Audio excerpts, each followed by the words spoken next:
Good morning, everyone. Today we will talk about correlation. I want you to browse on the bookmark and go to chapter 6. So here it's chapter 6.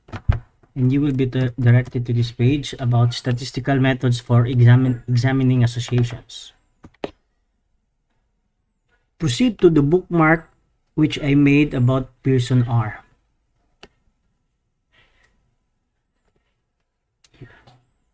Here we have the statement about when to use the Pearson product moment correlation, and this will be part of your final exam and also in your comprehensive exam on the question on when to use the Pearson product moment correlation.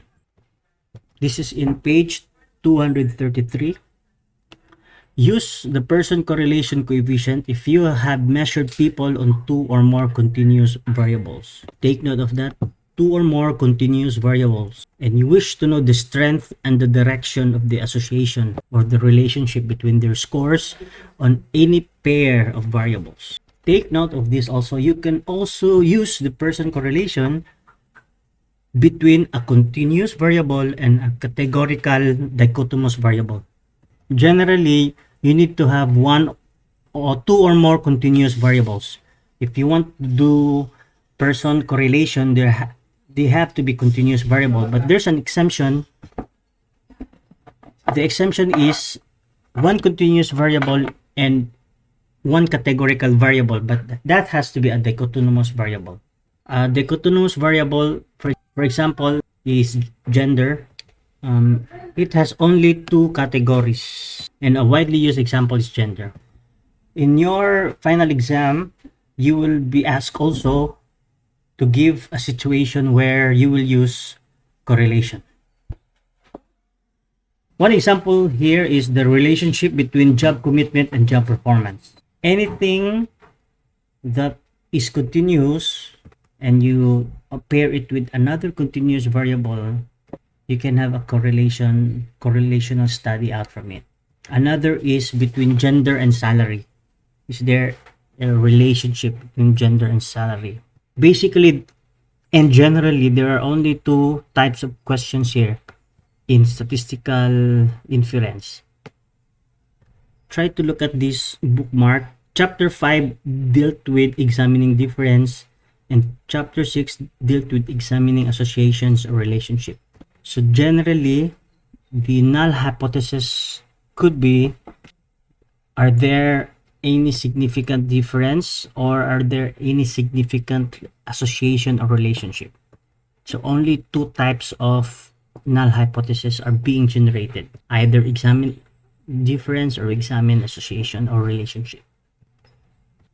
Okay, let's go back to the work example. The work sample here is a situation where the situation is a company is interested to know if job commitment is related to age and how much they earn or salary. So here are the data sets: age, continuous; salary, continuous; and job commitment, continuous variables. For today's activity, you need to execute this on SPSS for the duration of today's schedule, and we try to compare it with the output here.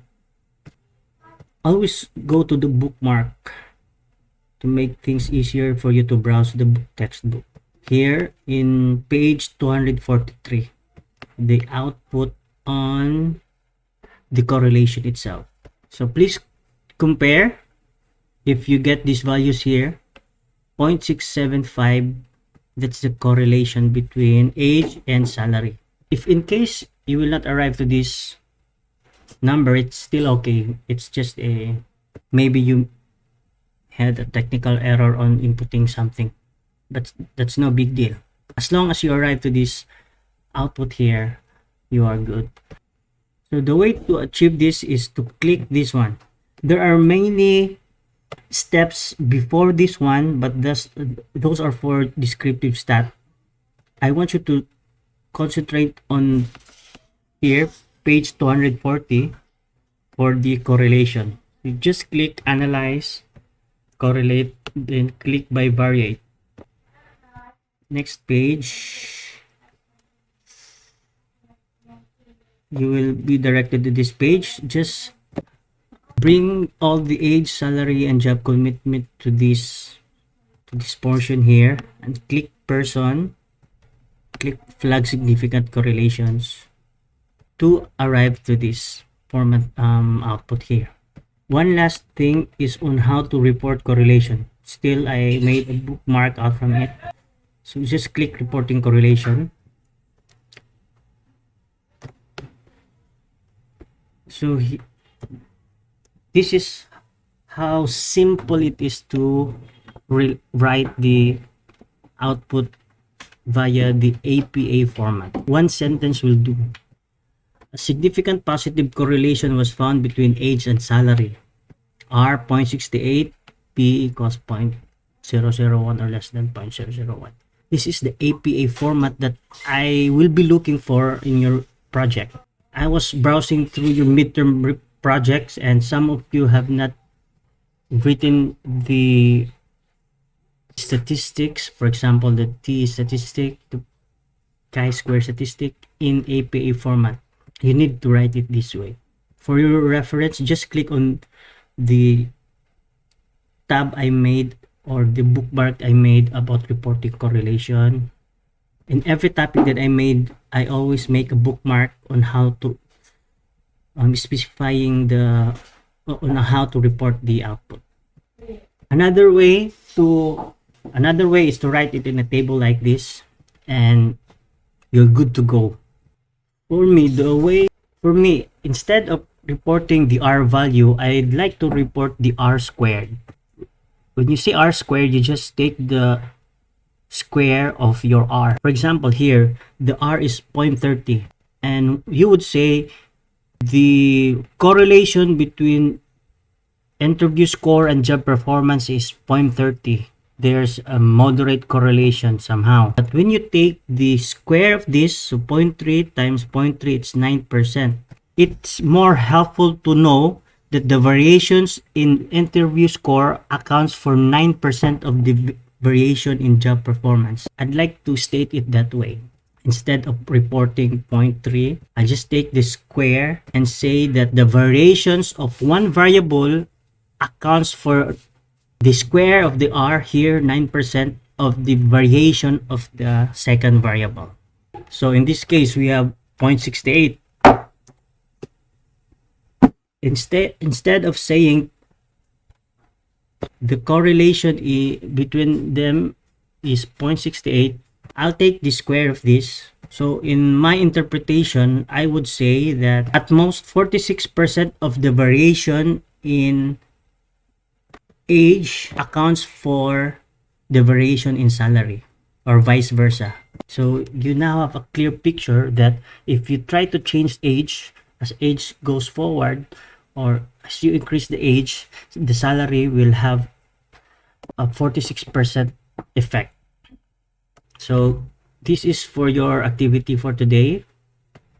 I have not included this one in your midterm project. Some of you had already made correlation study, but anyway, this is our activity for today. So I will require you to submit that one for today's output. Again, good morning everyone, and God bless. If you have some questions or queries, just drop by in our group chat, or you can drop message for me privately in my Facebook account. Again, a blessed morning and exciting morning, everyone. Mana?